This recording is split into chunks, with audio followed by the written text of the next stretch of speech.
Je vais vous parler de mon cas, de mon parcours, de mon éveil identitaire et de ce qui m'a motivé à être là où je suis aujourd'hui. Alors en effet, je suis venu à l'âge de 12 ans au Canada en 1974 et à ce moment-là, mes parents m'ont inscrit dans une école privée qui s'appelle le Collège français, très bonne école.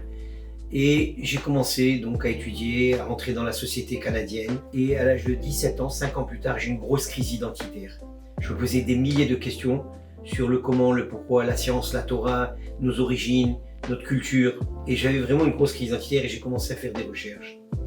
Et c'est à ce moment-là que j'ai découvert véritablement les valeurs fondamentales du judaïsme et l'importance de pérenniser et de s'assurer que ces valeurs passent à la prochaine génération.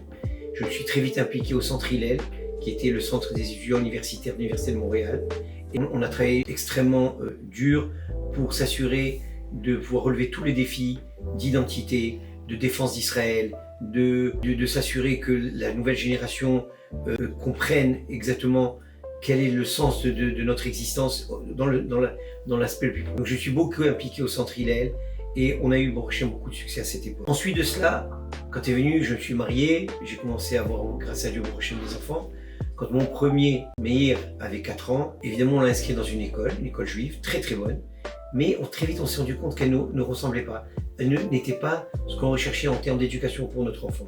Si je m'explique, on voulait une éducation équilibrée, où oui il y a le succès académique, oui il y a la réussite professionnelle qui est très importante, comme on dit en hébreu, il en kemach en Torah, mais d'autre côté on veut aussi de la Torah. Et une Torah authentique et enseignée avec des gens qui transpirent ces enseignements. Et c'est là qu'on s'est dit que bon, puisqu'il n'y a pas une institution telle qu'elle, alors on va la fonder. Et c'est comme ça que Yavneh est né.